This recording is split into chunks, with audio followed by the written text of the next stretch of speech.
Let's talk to Casey in Ohio. Thanks for holding. Hey, this is Casey in Oklahoma. Hey, I just wanted to bring up a point. You and Staff Sergeant Joe Biggs were talking last week, I believe it was on the anniversary of September 11th. Yes. How Obama didn't even mention anything about the Christians being attacked and killed by ISIS, ISIL, whatever the heck he wants to call them, for this week or for this hour. And it's because what is in charge and who is in charge of the shadow government that we don't see, that people are just totally oblivious to because of the statism that they're force-fed every day and they accept it as gospel. It is a Luciferian, satanic cabal that is in charge that does nothing and wants nothing more than to control us and be tyrannical over every aspect of our lives. I know you said you want people to talk about Ebola and stuff like that. And earlier you had said something, what is it, the year of chaos? Or how did you say that? I forgot how you had said that. It's just a season of chaos on every front. The people running world civilization are trying to wreck things on purpose, and we even have their own documents, like Agenda 21, where they admit it. Exactly. And see, it goes back to something that this is in the Bible, that the disciples came to Jesus and asked him, what would be the signs of the times of the end of the world? Jesus told them there will be wars, rumors of wars, famines, pestilence, earthquakes in diverse places. But he said something else after that people forget. He said, then shall come the sorrows of sorrows such as never been seen before by man on the face of the earth. And this is that season of chaos that you're talking about. And these glitterbug 501c3 preachers that get up there and preach the rapture, that we're going to be taken away and we're not going to have to suffer. Jesus said in the Bible, who are you that you should not suffer even as your master suffered? These people. Well, sure, Christ said they'll persecute you like they persecuted me. And I'm not here being a Pharisee saying I'm all high and mighty and I'm great. I pray privately. My issue is these name it and claim it prosperity preachers have been linked to the government, and they're there purely trying to neutralize Christians so they won't be politically and culturally and spiritually involved, telling them everything's wonderful like opiate, like a drug, like a sleeping gas to put them into a trance. And it turns out they are clergy response team, certified government agents on record to pacify people. And let me tell you, I wouldn't want to be those preachers on Judgment Day, because leading your flock into the one world government, telling them that everything's great and the worst things get wonderful, it means Jesus is around the corner. That just sounds like a total cop-out. Does anybody who's a Christian think that God is looking for people like that God is testing us here to try to find people like that? That's why I'm so angry at these preachers. You can see these devil worshipers and other scum, they're out in the open. And I don't like them. But these sneaky government agents, in fact, guys, go to YouTube, type in Clergy Response Team. It's a NBC News piece out of New Orleans where they have the preachers admitting we work for the government, so folks accept martial law. We broke that 3 years before with Pastor Butch Paul here on air, before it was finally admitted on the news. But now they think we're so stupid, they admit that they've turned most of our preachers into actual government agents, which totally violates the First Amendment. The First Amendment says government isn't supposed to be involved, not that government has a jurisdiction over religion. God bless you. I appreciate your call. We're going to go to break and come back with Kelly, Barbara, Frago, Paul, and others. But before I do that, let's go out to break with this TV news piece on the Clergy Response Team. If martial law were enacted here at home, like depicted in the movie The Siege, easing public fears and quelling dissent would be critical. And that's exactly what the Clergy Response Team, as it's called, helped accomplish in New Orleans. Jeff, the primary thing that we say to anybody is let's cooperate and get this thing over with, and then we'll settle the differences once the crisis is over. Such Clergy Response Teams would walk a tightrope between the needs of the government versus the wishes of the public. They begin the report saying under martial law, the Clergy Response Team will make you basically submit. We're going to break down what these wolves will do during a disaster. Well, Rand Paul has come out and said arming Syrian rebels would empower ISIS. Video, Ebola patient escapes quarantine, spreads panic in Liberia. That's up on Infowars.com. Obama admits ISIS beheading videos help White House agenda. Establishment media attacking ISIS. will turn Syria into a failed state. And, of course, the media does not recognize that this was the plan all along. U.S. State Department orders 160,000 Ebola hazmat suits.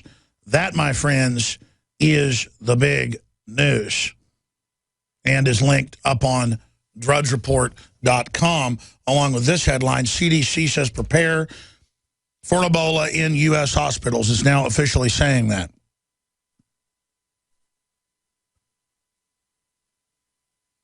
Meanwhile, the British Prime Minister is heading to Scotland to boost no vote. Look at this headline: robot sentry shoots targets automatically from 2 miles away. They're already making the ground, air, and sea robots autonomous, making their own decisions, completing the Skynet equation. Robot sentries that automatically shoots with a 50 caliber rifle people at 2 miles away. Samsung Group subsidiary has developed it. It's called the SGR-A1. And this particular robot will carry a fair amount of weapons that ought to make you think twice about crossing the borders of South Korea illegally. And it has been tested out at a demilitarized zone along the border with its neighbor, North Korea. This SGR-A1 will be able to detect intruders with the help of machine vision cameras alongside a combination of heat and motion sensors. Isn't that just precious? It looks like something directly out of RoboCop. Oh, boy. And, of course, it will follow orders, ladies and gentlemen, to go after the people. The whole idea of the Samsung SGR-A1 is to let the military robot center do the work of its human counterparts over a demilitarized zone with south and north border, so there will be minimal loss of life on the South Korean side, just in case things turn sour. Oh, yeah, because North Korea hasn't promised to train 100,000 pieces of artillery on Seoul and burn it in a matter of hours, as it's estimated. No, this is giving control of human weapon systems to the machines and to the technocracy that runs it so they can launch attacks or false flags. This is just a disaster waiting to happen, and it's all unfolding. I got a lot of other news I'm going to be getting to, but let's race to your calls. Kelly in Texas, thanks for holding her on the air. God bless you, brother. God bless you. He does. You're talking about all this Ebola and stuff, and what you just showed about these machine guns. There's your FEMA guards right there we're going to come to. But at any rate, with all these viruses stuff, I lost my wife to Lou Gehrig's disease a year ago, Memorial Day. I'm sad to hear that. 53 years old. Thanks. And she was in the federal system for a little bit, but I have to go back and look, and I think she got a flu shot. I've never had one, won't get one. I don't take anything like that at all, period. As a matter of fact, now I take your Survival Shield X2 and Vitality and all that because of all this. And I'm fixing to go have a surgery done Wednesday on my shoulder, and I'm scared to go back in there because I don't know what's going to happen out of that. But I got to get it done so I can work. But my point is, all these viruses, we're in a post-antibiotic era now. We have nothing to touch it. Well, my wife I took care of her here in my home until she passed away. I took off of work to do it, and I'd do it again in a heartbeat because I wouldn't put her in a home. But the times that she had to go to the hospital, she got a infection of one of the superbugs, so-called superbugs they got in her urine. They said, well, there's no antibiotics that'll touch it. I just think that our government is evil. They're pulling out all stops. They're using several different fronts, being taken down at the borders, being these biological warfare that they're putting out on the public, which is what I think it is. And I don't think that they're stopping yet. They're trying to keep us confused so they can have so many different fronts. You just can't focus on one. That's my opinion. That's right. And they put estrogen mimickers in the printer ink, in the food lining, to make women hyper-feminine that gives them thyroid problem, breast problems, you name it, and to make men feminine so there's no real men. Normal men, when they're being enslaved, take action. But they have lowered the testosterone on record by at least 50% in the average man living in an industrialized nation. I don't care if you're black, white, or Hispanic. Your testosterone has been artificially lowered by these people. I mean, they know exactly what they're doing. And lo and behold, Bertrand Russell wrote about lowering testosterone in the 1930s with additives in food and water.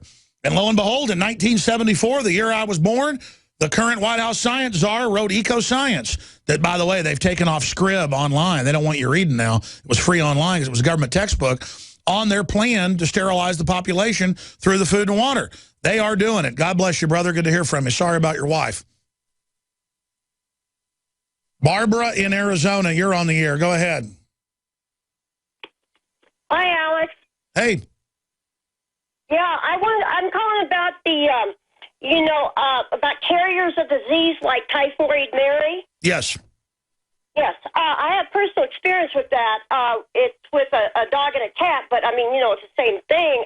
There was a dog that was a distemper carrier that gave my puppy distemper, and then afterwards the people told me, oh yeah, my dog's a, carrier of distemper, but they lived long lives. And then I had a cat in 81 that lived for 20 years that was a carrier of feline leukemia. And she never saw a symptom or anything, but it was verified by the vet that she, was a carrier. I had to keep her away from everything and keep her in the house. That's right. My parents had like 3 cats when I was growing up, and then they found out that one of them was a carrier of the cat AIDS or whatever it is that humans can't get, but it's HIV. And then it wasn't killing that cat, but that it was viral and would kill other cats. So they didn't get more cats after that until that cat had died. Because there's so many, I haven't worked for a vet in years, but what is it? There's kitty AIDS, and then there's kitty leukemia, like you said, that's transferable. And see, there's a lot of stuff in humans like this, too, that they won't tell you is viral. Like they know a lot of type 1 diabetes that they claim is genetic is really, and this isn't me because I'm not a medical doctor. I've been told this by medical doctors on air. I've seen it. I've been told by people at the Dell Medical Center here in Austin. I've talked to folks that have been involved that they're getting pancreatitis from a virus. And they're telling them, well, it's genetic now, when they know full well it's a virus that's done it and that their pancreas might turn back on. But once they put them on the insulin, it's not going to turn back on. Do you see what I'm saying? Right, yes. Most cancer is viral. That's been known since the 20s. Right. Go ahead. And I was just going to, so that's why, people, they could be carrying a bowl all around and, and they show no symptoms, live a long life just like Typhoid Mary. And the other thing I want to say is I'm a member of, Prison Planet, and I share it with my family and friends, and I just want to thank you so much for my being able to do that, to share it. Ma'am, thank you so much. I'm going to say this again. I am overall a very good person. Compared to everybody I know, I'm probably one of the nicest, most moral people I know. But I still have really bad thoughts, and I'm a wicked person. We all are. So when you tell me thank you and how great I am, it is such a responsibility to be here on air. It is so humbling to be here on air and to have so many people counting on me while I stammer and stutter and, do all my little tics and things that I do. That's why I want to tell you, you don't need to thank me. We're all in this together. We love justice and truth so much that we even hate our own worldliness, even though it's not that big compared to people we would call bad. But when you really meet somebody who is awake and does know what's going on, they are always very humble. It's because you're then aware of your own shortcomings and other people. And it's not that it hurts me when you say thank you and things. It's that you're counting on me so much that then I feel like I'm not working enough. I'm not doing a good enough job. You see what I'm saying? Yeah, I understand, yes. But, I don't know how to describe it. It's a feeling. But listen, God bless you. I appreciate your call. I'd liken it to a video we never aired of Australia. I think it was Australia, where a train ran over a guy's leg, and it was stuck on top of his leg. And one person got over there and started pushing on the train, and nothing happened. But then pretty soon everybody gets on the big train, and they lean the whole train up so they can get his leg out from under it. Now, if government would have tried to do that, he'd have died of shock. It'd have taken a day to get a crane in there and get it off his leg. But the people took action together, and they knew how to push the train, how to get it off its leg, and then how to set it back down. But it'd be like if I was pushing on the train and you were thanking me for pushing on the train. Listen, if I'm not pushing on the train, you need to be punching me in the nose, figuratively. It's not exceptional to push on the train or to pick the car up off the kid. And in the fact that we think it's exceptional, and by the way, when I see a police officer helping a lady change her tire, I want to pull over and thank them. I want to write a letter of commendation, you know, to the police chief saying, I saw him doing something good. And then it clicks. That's what cops used to do most of the time when they weren't on a call, not because they were little pathetic servants, but because they were real men and knew that was the highest order, was going out and helping children and women and things like that. It was chivalry. So then I think, no, I don't need to thank that cop, but I need to point out that there are good people like that out there so that that becomes the example of what it is to be manly and good. But it's not something extra wonderful. It's the bare minimum level that we should expect, or we become self-centered, arrogant blobs, myself included, entitled.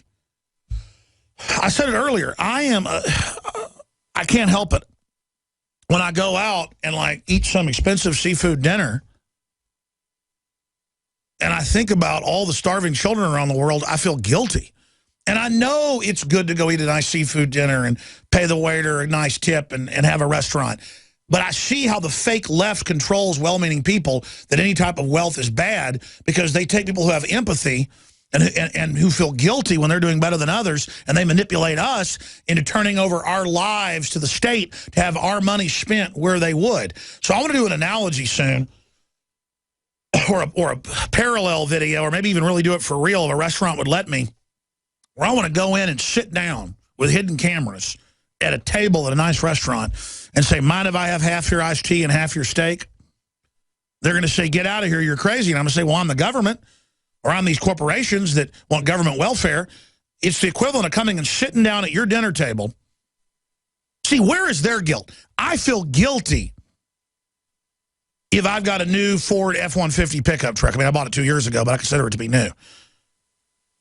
Meanwhile, I see people who are government bureaucrats I know stole the money, driving brand new Mercedes, and they're all glitter bugs getting off on people looking at them in their fancy vehicle. And I'm not saying a fancy vehicle is bad in and of itself. I'd love to drive some 700 horsepower sports car, but not because I want to be looked at, because I want to drive a fast car.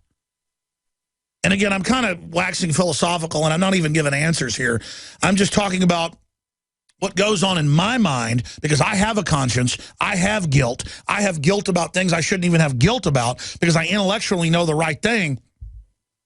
But there's that internal dialogue where I'm trying to be a good person, trying to really be honorable, trying to not just say I'm a good person, but I'm trying to really be one. There's that compared to these sociopaths and psychos who are running around everywhere, who just think because it's for them and what they want, why, then it's fine, and you can go die in a ditch. And I know there's a mass awakening happening right now, because things that have been going on for a long time that nobody made a big deal out of are now all over the news. Wall Street Journal, New York Times. Let me find it right here. No, it doesn't matter. I got a whole bunch of articles here on this subject today where police all over the country are pulling people over who haven't stolen anything or who don't have drugs on them and taking their $5,000 or $2,000 or even taking their car. One of the headlines today is when cops became robbers.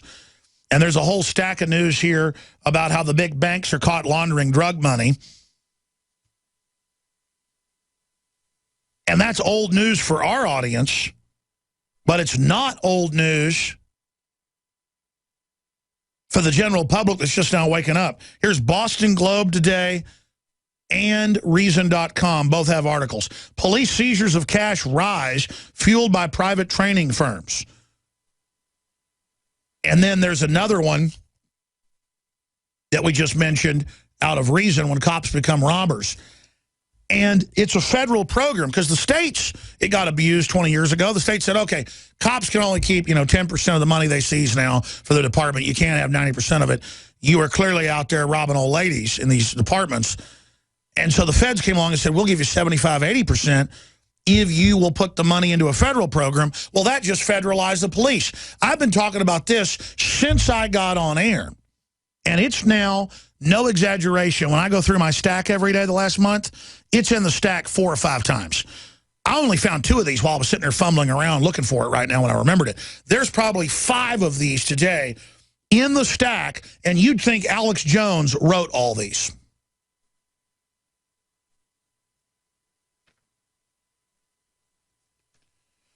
And let me tell you, in the past, it would be some weird boss hog thing in Louisiana or Texas, because most towns, the cops weren't criminals robbing you, but you pull into the wrong town, and the cop walks over and is obviously a criminal, looking at you with a criminal look in his eyes, giggling at you, says, let me see your driver's license. And they go, that's a lot of money. I've even had this happen to me, and I go, $200, a lot of money? Where'd you get it? Bet there's something on it. This actually happened to me once. That's $200. They didn't take it. They pull over an old lady. She's got $3,000 in there. They know old ladies going to carry a lot of money on them, especially Depression-era women. They might carry half their money with them in their purse. And I'm going to need you to step to the back. They get you out there. They rob you. They go, I'm going to take it. And if you don't do it, I'm going to go ahead and arrest you. And I know there's going to be drugs on this money because they know all money has drugs on it unless it's brand new. And then they do that. In one town in Texas, CNN had a special on it. They had robbed something like 20,000 people a year like that. And let me tell you, you get pulled over by a cop with double swastikas on their forearms. Oh, I forgot that part. One time we were actually speeding when I was a teenager, and we'd even been drinking beer, not a lot of it, but we both had blonde hair and blue eyes, and the guy literally said, oh, you're white Heil Hitler. And you can go. And we were like, whoa. Oh, my God. I don't know. I think the point I was getting to, though, about having a cop in East Texas want to rob the money out of my wallet for no reason in a small town, and then another one letting me and my buddy go because he was a racist. And, well, what happens when the towns are all Hispanic? They're only going to give whites tickets? Or, I mean, I don't want to live in a country where they're pulling black people over and giving them tickets because they're black. Or I drive into a black town and I get mugged and killed because I'm white. Well, whites treat us bad, so I'm going to kill you. It's just like, I want to live somewhere where people are treated off what they stand for and not stereotypes. But then the so-called left thinks they've captured the moral high ground saying that when they're the ones pushing it more than any Ku Klux Klan ever could. And I've now gone full circle from Ebola in Africa and the epidemic to, going off into police all over the country. Now state police, mainline police forces are robbing money out of your wallet. That's a lot of money. They're taking as little as $500 now. And it is highway robbery, and it is criminal. I'm not evil because I want to carry some cash. Sometimes I give family in their stockings and stuff for Christmas. I'll get $2,000 or $3,000 out of the bank and, give all the kids and cousins in the family $200 or whatever. Am I bad when I'm carrying around $2,000 on me? I don't usually. No, it's my money. And don't give me your fake drug war excuse when the government ships in the majority of it. And I've got a whole bunch of news articles today about Bank of America, Citibank, you name it, caught laundering billions in drug money. The drug war should have been over in the 90s when it came out the CIA was shipping most of the cocaine in. Our government grows the opium in Afghanistan. It's compartmentalized. 97% of the government doesn't know about it. Just like 97% of the government doesn't know that the DEA and other agencies listen to all the phone calls and have full access to the NSA illegally with parallel construction and then engage in fraud. Overthrowing the entire judiciary system. Celebrate the spirit of freedom and liberty upon which our nation was founded at InfoWarsShop.com. Molon Lave is ancient Greek for come and take it. This popular design combines both classic Greek Spartan imagery with modern M16 assault rifles. Now available in women's tees and proudly made in the USA. And now you can protect yourself from corrupt cops with the InfoWars dash cam. It's your car's black box that records all that the driver sees and hears. And introducing the Block It Pocket. It renders your phone undetectable while protecting your private data and your health. Or take back your privacy and protect your personal information by getting your very own Detractor cell phone pouch. So get incredibly high-quality, freedom-based products and help fund the revolution at InfoWarsShop.com.